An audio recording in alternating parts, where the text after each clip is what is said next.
আসসালামু আলাইকুম রহমতুল্লাহ। প্রিয় দাখিল সাঁতার ব্যাস, আশা করি তোমরা ভালো আছো। তোমাদের জন্য অনলাইন মাদ্রাসা ক্যাম্পাস 250+ ফ্রি ক্লাস এবং 40+ মডেল টেস্ট নিয়ে আমরা হাজির হয়েছি ইনশাল্লাহ। আমরা এই দীর্ঘ পথ চলায় আমরা ধারাবাহিকভাবে প্রতিটা সাবজেক্টের অধ্যায়ভিত্তিক ক্লাস এবং নোট আমরা তোমাদেরকে করে দেব। সেজন্য আজকে আমরা ইসলামের ইতিহাস শুরু করেছি। ইসলামের ইতিহাস থেকে তোমাদের কোন ধরনের প্রশ্ন আসতে পারে সে বিষয়ে আমরা বিস্তারিত আলোচনা করব। আসো আমরা একটু ইসলামের ইতিহাসটা দেখি। আমরা আজকে প্রথম অধ্যায় থেকে তোমাদের পড়ানো শুরু করব এবং একেবারে শেষ অধ্যায় পর্যন্ত, অর্থাৎ যেগুলো তোমাদের সিলেবাসে রয়েছে সেগুলো দাগিয়ে একেবারে যেগুলো নৈবেদিক সবসময় পরীক্ষাতে চলে আসে, যে ব্রড প্রশ্ন যেখান থেকে প্রশ্ন আসে আমরা দাগিয়ে তোমাদেরকে সেটা নোট করিয়ে দেবো ইনশাল্লাহ। তো আসো, প্রথম অধ্যায় বলা হচ্ছে প্রাক ইসলামী পটভূমি ও রাসূলুল্লাহ সাল্লাল্লাহু আলাইহি সাল্লামের মক্কা জীবন। প্রাক ইসলামী পটভূমি ও আয়ামে জাহিলিয়াত। প্রথম পরিচ্ছেদ, প্রাক ইসলামী আরব উপদ্বীপের ভৌগোলিক অবস্থান ও সীমা। আমরা এই প্রথম পরিচ্ছেদ দিয়ে শুরু করি ইনশাল্লাহ। দেখো কি বলছে এখানে। পবিত্র আরব ভূখণ্ড হচ্ছে ইসলামের প্রাণকেন্দ্র, এটা তো তোমরা সবাই জানো। ভৌগোলিক অবস্থান পর্যালোচনা করলে দেখা যায় আরব ভূমি ইউরোপ, আফ্রিকা ও এশিয়া মহাদেশের মিলনস্থলে অবস্থিত। এদেশের মাটি পৃথিবীর প্রাচীনতম শিলা। এটা খুবই গুরুত্বপূর্ণ একটি লাইন, যে আরবের মাটি কি বলা হয়, পৃথিবীর প্রাচীনতম শিলা হিসেবে খ্যাত। এরপরে দেখো, তাই পবিত্র কোরআনে মক্কা নগরীকে উম্মুল কোরআ বা আদি নগরী বলা হয়ে থাকে। তাহলে যদি প্রশ্ন আসে আরব নগরীকে পবিত্র কোরআনে কী নামে কি বলা হয়, তখন তোমরা এটা বললা যে আদি নগরী বলা হয়ে থাকে বা উম্মুল কোরআ নামে বলা হয়ে থাকে। এরপরে দেখো, ধারণা করা যায় যে প্রাচীনকালে হেজাজ অঞ্চলের অন্তর্ভুক্ত তায়ামা প্রদেশের কাছে আরাবা নামক স্থান ছিল। অর্থাৎ এই যে তায়ামা নামক প্রদেশের কাছে কী নামক স্থান ছিল, আরাবা নামক স্থান ছিল। সে আরাবা থেকেই কালক্রমে আরব শব্দের উৎপত্তি। তাহলে প্রশ্ন আসতে পারে আরব শব্দের উৎপত্তি কিভাবে হয়েছে, তোমরা দিবে আরাবা থেকেই কালক্রমে আরব শব্দের কি হয়েছে, উৎপত্তি হয়েছে। আরাবা কেউ মনে করে ইয়ারাব থেকে আরব শব্দের উৎপত্তি, আবার কেউ কি মনে করে ইয়ারাব থেকে আরব শব্দের উৎপত্তি হয়েছে। ইয়ারাব ছিল কাহতানের পুত্র সন্তান। ইয়ারাব কী ছিল, কাহতানের পুত্র সন্তান। এগুলো তোমরা একটু জেনে রাখলেই হবে। আর কাহতান ছিল দক্ষিণ আরবিয়াদের পূর্বপুরুষ। কাহতান কী ছিল, দক্ষিণ আরবিয়াদের পূর্বপুরুষ। এরপরে দেখো, অন্য একটি তথ্য থেকে জানা যায় হিব্রু ভাষায় প্রচলিত আবহার শব্দটা মনে রাখবে। আবহার শব্দর সমার্থক শব্দ, অর্থাৎ হিব্রু ভাষায় প্রচলিত আবহার শব্দটি আরব শব্দের কী শব্দ, সমার্থক শব্দ। এই আরব এবং আবহার দুটি শব্দের সামষ্টিক শব্দ হলো মরুভূমি। তাহলে কোন দুটি শব্দের সমার্থক শব্দ মরুভূমি, একটি হলো আবহার আর একটি হলো আরব। অপরদিকে পাশ্চাত্য অঞ্চলের লোকগণ আরবিয়াদের সারাসিনি হিসেবে অবহিত করত। তাহলে পাশ্চাত্য অঞ্চলের লোকজন আরবিয়াদের কী হিসেবে অবহিত করত, সারাসিনি হিসেবে অবহিত করত। সারাসিনি শব্দের অর্থ হলো মরুভূমি। তাহলে এখানে দেওয়া আছে যে সারাসিনি শব্দের অর্থ কী বলো, সারাসিনি এই যে শব্দটির অর্থ হলো মরুভূমি। এটা তোমরা দাগিয়ে রাখতে পারো। আরব শব্দের আবিধানিক অর্থ হলো বাগ্মিতা। তাহলে আরব শব্দের আবিধানিক অর্থ কি, বাগ্মিতা। আরববাসীরা বাগ্মী হওয়ায় পৃথিবীতে তাদের দেশে এরূপ নামকরণ করেছিল। আরবের অধিকাংশ স্থান মরুময় ছিল বলে এরূপ নামকরণ করা হয়। তাহলে আরবের নামকরণ কেন করা হয়, এটা তোমরা সংক্ষেপে জেনে নিলে। এরপরে আসো প্রাচীন আরবের ভূপ্রকৃতি। এই যে প্রাচীন আরবের ভূপ্রকৃতিটা কেমন ছিল, এটি আমরা একটু জেনে নিই। এখান থেকে তোমাদের সব পড়া লাগবে না, আমরা যতটুকু দাগিয়ে দেবো তোমরা এতটুকুই পড়লে হবে। পবিত্র আরব ভূখণ্ড পৃথিবীর সর্ববৃহত্তম উপদ্বীপ। তাহলে আরব ভূখণ্ড কি, পৃথিবীর সর্ববৃহত্তম উপদ্বীপ। এশিয়া মহাদেশের দক্ষিণ পশ্চিম অবস্থিত এই ভূখণ্ডের 3 দিকে সমুদ্র। এই কথাটা খুবই গুরুত্বপূর্ণ একটি কথা, এটা মনে রাখবে। আরবের 3 দিকে সমুদ্র, একদিকে তোমার রয়েছে পারস্য উপসাগর, লোহিত সাগর, সিরিয়া মরুভূমি, আস্তে আস্তে নিচের দিকে এগুলো আছে। তাহলে 3 দিকে সমুদ্র ও একদিকে স্থল দিয়ে বেষ্টিত, তাই এই ভূখণ্ডকে জাজিরাতুল আরব বা আরবের উপদ্বীপ বলা হয়। তাহলে আরব, জাজিরাতুল আরব কাকে বলা হয়? যদি খদাগে এমন কোনো প্রশ্ন আসে তাহলে কি তোমরা পারবে না যে এশিয়া মহাদেশের দক্ষিণ ও পশ্চিম অবস্থিত এই ভূখণ্ডের 3 দিকে সমুদ্র ও একদিকে স্থল দ্বারা বেষ্টিত, তাই এই ভূখণ্ডকে জাজিরাতুল আরব বা আরবের উপদ্বীপ বলা হয়। এর পূর্ব দিকে পারস্য সাগর রয়েছে, পশ্চিমে লোহিত সাগর রয়েছে যেটা আমরা আগেও বলেছি, উত্তরে সিরিয়া মরুভূমি এবং দক্ষিণ দিকে ভারত মহাসাগর অবস্থিত। প্রিয় শিক্ষার্থীরা, এরপরে দেখো কি বলা হচ্ছে, তবে ভূ প্রকৃতির দিক থেকে আরব ভূমি সিরিয়া মেসোপটেমিয়া মরু অঞ্চলের অংশ ছিল। তাহলে আরব কোন দুটো জায়গার অংশ ছিল? একটা হলো সিরিয়া, একটা মেসোপটেমিয়া। ধারণা করা হয় আরব ভূমি সাহারা ভূমির অন্তর্ভুক্ত। আরব ভূমি সাহারা ভূমির অন্তর্ভুক্ত। লোহিত সাগরের তীরব্যাপী একটানা পর্বতমালাকে আরব অঞ্চলের মেরুদণ্ড বলা হয়। তাহলে আরব অঞ্চলের মেরুদণ্ড কি বলা হয়? লোহিত সাগরের তীরব্যাপী একটানা পর্বতমালাকে আরব অঞ্চলে কি বলা হয়? মেরুদণ্ড বলা হয়। দক্ষিণীয় যে সমগ্র আরব ভূখণ্ড পশ্চিম থেকে পূর্ব দিকে অপেক্ষাকৃত ঢালু। পূর্ব দিকে ওমান পর্বতমালা, দক্ষিণ অঞ্চল নিচু এবং কিয়দাংশ ঢালু উভয়ে নজ একটি উঁচু মালভূমি। পাহাড় ও মালভূমি ছাড়া বাকি অংশ মরু অঞ্চল ও অনবরত ভূমি। এতটুকু তোমরা রিডিং শুধু পড়ে ফেললেই হবে, এত বিস্তারিত পড়া লাগে। তবে এই পরের অংশে তোমাদের এতটুকু মনে রাখতে হবে যে আরবের উত্তর অংশে কী রয়েছে? নুফুদ বা সাদা ও লালচে বালুর অঞ্চল। এটা তোমরা একটু মনে রাখবে যে আরবের উত্তর অংশে রয়েছে নুফুদ বা সাদা বা লালচে বালিযুক্ত অঞ্চল। প্রিয় শিক্ষার্থীরা, এখন আমরা দেখব আরবের আয়তন। আরবের আয়তন কোথায় ছিল, কেমন ছিল, এটা আমরা একটু দেখব। যে আরব ভূখণ্ডের আয়তন 10,27,000 বর্গ মাইল, অর্থাৎ 26,58,781 কিলোমিটার। এটা মূলত আরবের আয়তন, এটা আমরা একটু মনে রেখে দিব। আয়তনে এটি ইউরোপের 1/4 এবং আমেরিকা যুক্তরাষ্ট্রের 1/3। প্রাচীনকালে ভূমধ্যসাগরে এই স্রোতধারা উপদ্বীপকে প্লাবিত করে কিছুটা তৃণময় ও মানুষের বাস উপযোগী করে গড়ে তোলে। এরপর তোমাদের সুন্দর একটি মানচিত্র দেওয়া হয়েছে।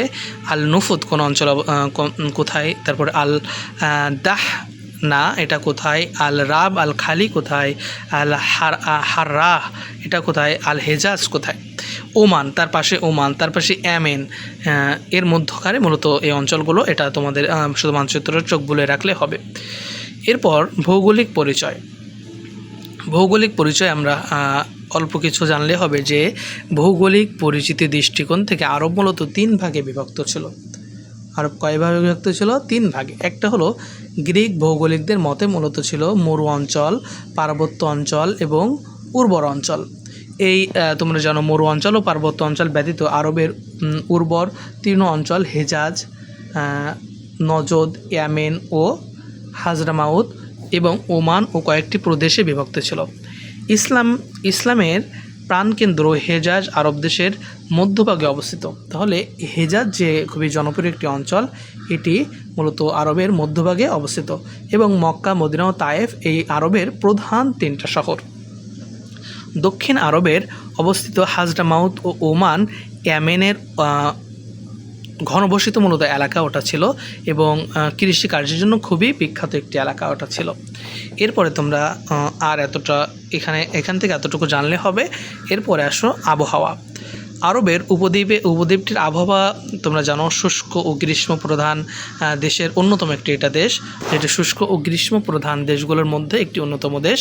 পূর্ব ও পশ্চিমে সমুদ্রবেষ্টিত হলেও সেই জলরাশি এখানকার মরুভূমি সিক্ত করতে পারে না। অর্থাৎ তোমরা জানো পূর্ব পশ্চিমে সব মূলত বিভিন্ন সাগর রয়েছে, তাও এই মরুভূমি অঞ্চলটাকে সিক্ত করতে পারে না, কারণ আরব ভূমি অধিকাংশ আফ্রিকা ও এশিয়ার বৃষ্টিহীন বিপুল প্রান্তর। ওই সকল এলাকায় মূলত আরবের অঞ্চলগুলোতে বৃষ্টি হতো না, এই জন্য বলা হয়েছে বৃষ্টিহীন বিপুল প্রান্তর। তাই তার আবহাওয়া অনাবৃষ্টির রুক্ষতায় প্রবলই বেশি, অর্থাৎ তার আবহাওয়া অর্থাৎ অনাবৃষ্টি যেটা ওটা সবচেয়ে বেশি প্রভাব ছিল, বৃষ্টি সেভাবে হতো না। দক্ষিণ সমুদ্র থেকে স্বাভাবিক কারণেই জলবাহী মেঘ ওঠে, কিন্তু মরু বালুঝড় সাইমুম তা বাতাসেই শুষে নেয়। অর্থাৎ আরবের ওই অঞ্চলে মেঘ উঠত কিন্তু বাতাসে সেটা শুষে নিত, মূলত বৃষ্টি হতো না। এটা মূলত আরবের আবহাওয়ার যে পরিস্থিতি সেটা নিয়ে আলোচনা করা হয়েছে। এরপরে তোমরা দেখো ইয়েমেনের আধুনিক রাজধানী সানা, অর্থাৎ ইয়েমেনের আধুনিক রাজধানীর নাম কি? সানা।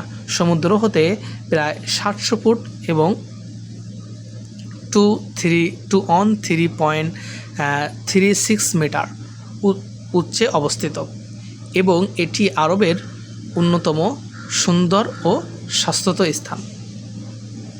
এটা মূলত আরবের আবহাওয়া সম্পর্কে শুধু রিডিং পড়ে নিলে হবে, এখান থেকে তেমন কোনো প্রশ্ন হয় না।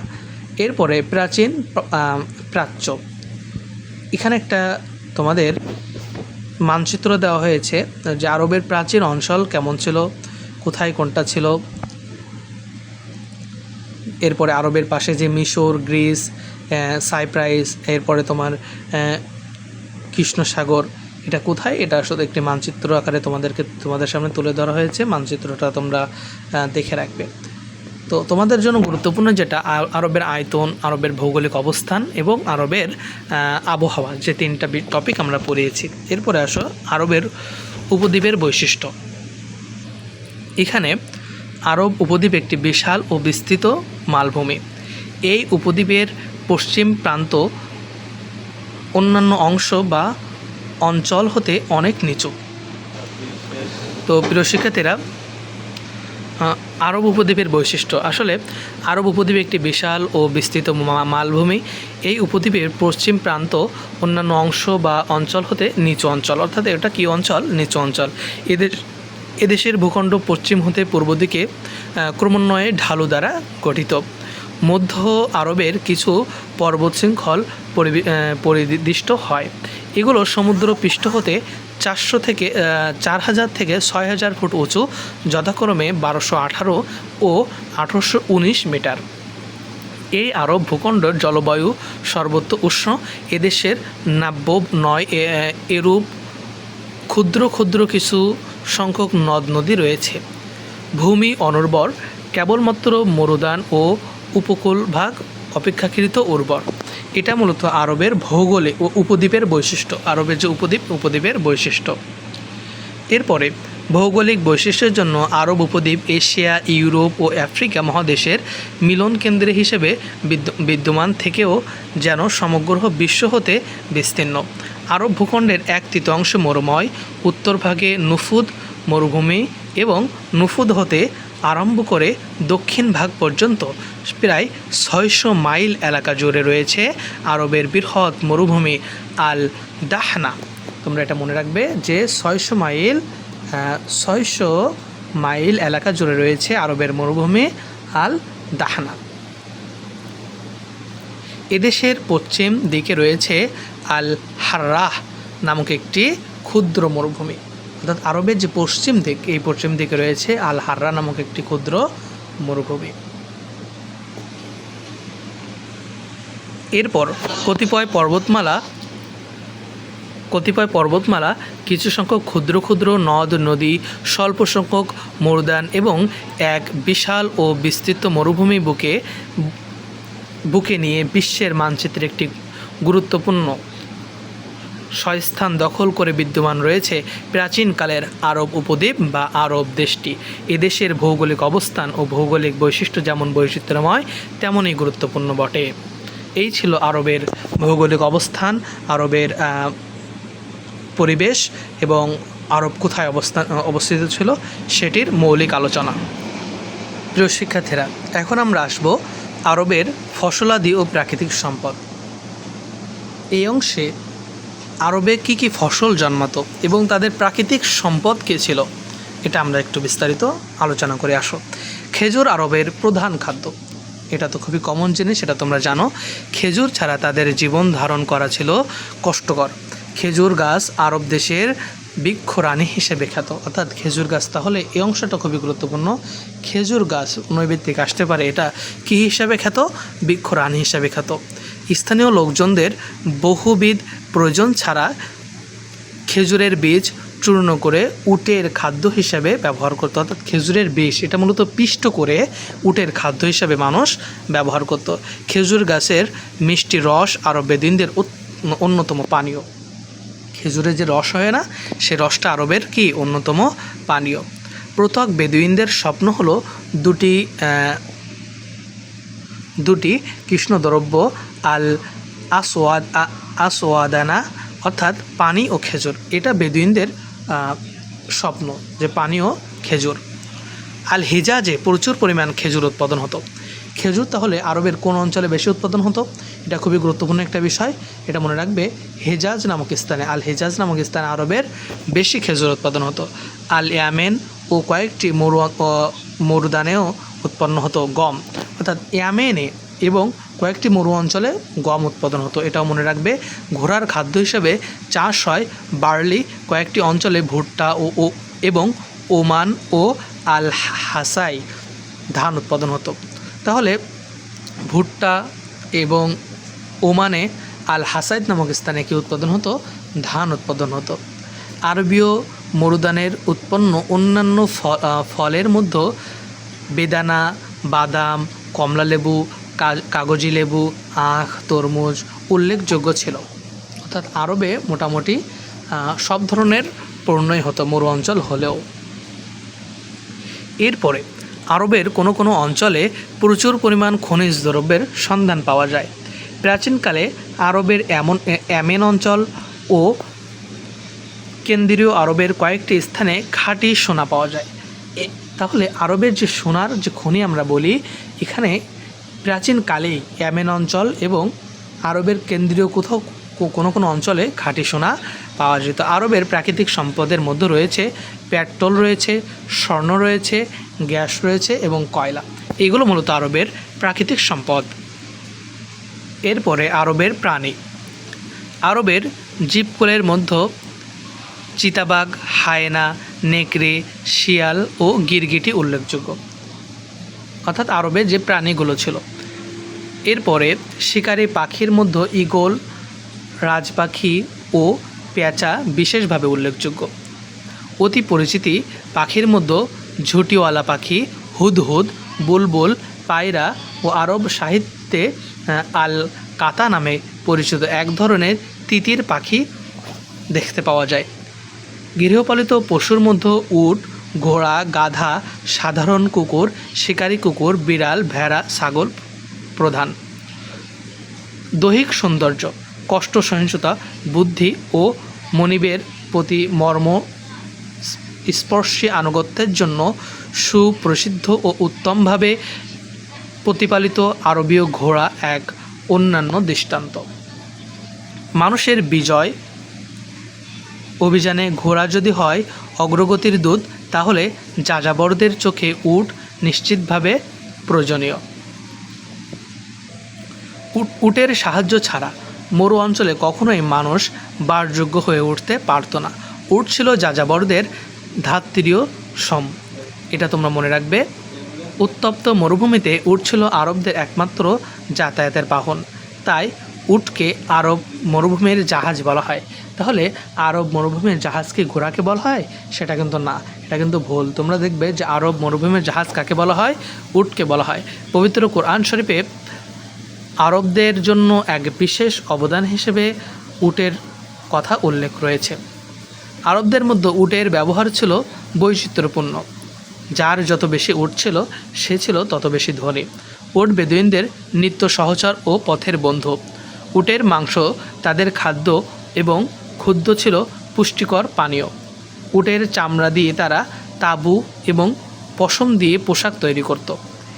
এই উট প্রথম দিকে বিজয় অভিযানে স্থানীয় বাসিন্দাদের তুলনায় মুসলমানদের অনেক বেগবান করেছিল। প্রিয় শিক্ষার্থীরা, এবার আমরা একটু খুবই গুরুত্বপূর্ণ একটি তথ্য নিয়ে কথা বলবো।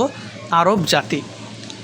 আরব উপদ্বীপে আদিম অধিবাসীদের সঠিক ঐতিহাসিক তথ্য নিরূপণ করা এখনও সম্ভব হয়নি, তবে সক্রিয়তা এবং আরব জাতি প্রধানভাবে দুই ভাগে বিভক্ত ছিল। এক নম্বরে ছিল বাইদা ও বাকিয়া। কোরআন শরীফে বর্ণিত প্রখ্যাত প্রাচীন বংশ আদ, সামুদ, তামস ও জাদিস প্রভৃতি প্রাচীন আরব গোত্রগুলোর প্রথম শ্রেণীভুক্ত ছিল। পরবর্তী জাতিগুলোর মধ্যে প্রাচীন বাইদা গোত্রগুলো বিপুল হতে হয়। এরপরে বাকিয়া শ্রেণীভুক্ত আরবদের দুই ভাগে বিভক্ত ছিল: প্রকৃত আরব, আরিবা, এবং আরবকৃত আরব বা মুস্তারিবা। সর্বাপেক্ষা আদিম ও নিষ্কলুষ রক্তের অধিবাসী আরিবা গোত্রে কাহতানের বংশ। এরপরে দক্ষিণ আরবে ইয়ামেনের অঞ্চলের অধিবাসী ছিল বলে তারা ইয়ামেনি বা হিমারিয়া বলে পরিচিত ছিল। এটি মূলত আরবের বংশের বিস্তার আলোচনা। তোমরা উল্লেখযোগ্য আলোচনাগুলো পড়লেই হয়ে যাবে। কাহতানের বংশের সম্পর্কে আলোচনা করা হয়েছে। ইসমাইল আলাইসাল্লামের একজন বংশধর আদনান মুস্তারিবা গোত্রের প্রতিষ্ঠাতা ছিল। এইটা অংশটা খুবই গুরুত্বপূর্ণ, এতটুকু তোমরা দাগিয়ে নেবা যে ইসমাইল আলাইসাল্লামের একজন বংশধর আদনান, ইনি মূলত মুস্তারিবা গোত্রের প্রতিষ্ঠাতা ছিলেন। হিজাজ, নজদ, পেত্রা বা পালমিরা অঞ্চলের বসবাসকারী মুস্তারিবা গোত্রের নিজারি হতে হজরত মুহাম্মদ সাল্লাল্লাহু সাল্লামের কুরাইশ বংশের উদ্ভব হয়। মুস্তারিবার উত্তর আরবীয়, এটার মনে রাখবা যে হিজাজ, নজ গোত্রের হিজাজ, নজ, এরপরে পালমেরা অঞ্চলের বসবাসকারী মুস্তারিবা গোত্রের নিজারি হতে হজরত সাল্লাল্লাহু আলাইহি সাল্লামের কুরাইশ বংশের সূচনা হয়। এরপরে মুস্তারিবাগণ উত্তর আরবের হিজাজ অধিবাসী হিসেবে হিজাজি বা মুদারি নামেই সমাদিত পরিচিত লাভ করে। উত্তর আরব গোত্র সাধারণভাবে নিজারি অর্থাৎ মুদারি নামে অভিহিত এবং সাধারণত তারা যাযাবর জীবনযাপন করত। অপরদিকে দক্ষিণ আরব অথবা ইয়ামেনি ছিল নাগরিক জীবনের অভ্যস্ত, কারণ তারা সাবেই ও হিমায়ারি রাজ্যের অধিবাসী ছিল। উত্তর আরবের লোকেরা কোরআন শরীফের ভাষা অর্থাৎ আরবীয়তে কথা বলত।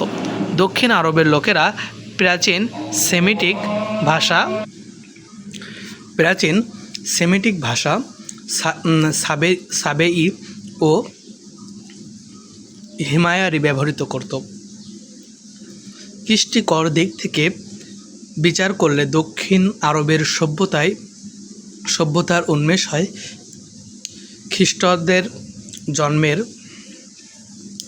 খ্রিস্টের জন্মের 1200 বছর পূর্বে। এই ক্ষেত্রে ইসলামের আবির্ভাবের পূর্ব পর্যন্ত উত্তর আরব ইতিহাসের কোনো বলিষ্ঠ অধ্যায়ের সূচনা করতে পারেনি।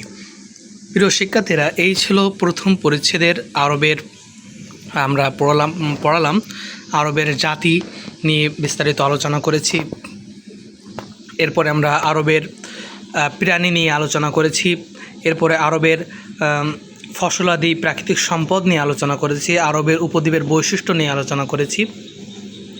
ভৌগোলিক পরিচয় নিয়ে আলোচনা করেছি। এরপরে আমরা আরবের আয়তন যেটা ছিল সেটা আলোচনা করেছি এবং প্রাক আরবের ভৌগোলিক অবস্থান ও সীমা, অর্থাৎ আরবের মৌলিক যে ধারণা সেটি প্রথম পরিচ্ছেদে রয়েছে, সেটি আমরা বিস্তারিত আলোচনা করেছি ইনশাআল্লাহ। প্রিয় দাখিল সাঁতারি ব্যাস, আমরা যেগুলো দাগিয়ে দিয়েছি, যেমন আরবের আয়তনটা কতটুকু, এটুকু দাগিয়ে দিয়েছি। এরপরে আরব কোন কোন শব্দ থেকে, এই আরব শব্দ থেকে এসেছে, এগুলো দাগিয়ে দিয়েছি। এরপরে ওদের আরবের প্রধান যাতায়াতের বাহন কী ছিল ওটা দাগিয়ে দিয়েছি, উট ছিল, তোমরা জানো। এরপরে আরব তিন দিকে সমুদ্র, একদিকে স্থল দিয়ে বিশিষ্ট এগুলো দাগিয়ে দিয়েছি। এই যে মৌলিক বিষয়গুলো আমরা দাগিয়ে পড়লাম, এগুলো তোমরা নোট করে নিবে। আশা করি এই পরিচ্ছেদ থেকে, এই অংশগুলো থেকেই তোমরা 2 থেকে 3টা প্রশ্ন অবশ্যই নৈবেদিক আকারে পাবা এবং আরব কেন জাজিরাতুল আরব বলা হয়, খ দাগে অধিকাংশ সময় এই ধরনের প্রশ্ন এসে থাকে। আরবের ভৌগোলিক অবস্থা সম্পর্কে লিখতে বলে, বেদুইনদের সম্পর্কে লিখতে পারে। তোমরা এই পরিস্থিতি থেকে এই যতটুকু জেনেছো এর ভিতরে ইনশাল্লাহ পরীক্ষাতে নৈবেদিক 2 থেকে 3টা এবং বড় প্রশ্নের সৃজনশীল প্রশ্নের খ দাগে অথবা ক দাগে আরও 1টা 2টা পাবো, অর্থাৎ 5 থেকে 7 মার্ক এই প্রথম পরিস্থিতি থেকে ইনশাল্লাহ কমন থাকবে আশা করি। তো আমরা সামনের ক্লাসগুলো ধারাবাহিকভাবে নিতে থাকবো এবং পুরো ইসলামের ইতিহাস আমরা তোমাদেরকে শেষ করে দেবো। আমাদের সাথে থাকবা, অনলাইন মাস্টার ক্যাম্পাসের সাথে থাকবা। আশা করি তোমাদের উপকার হবে, পরীক্ষায় তোমরা ভালো করতে পারবা। আসসালামু আলাইকুম রহমতুল্লাহ।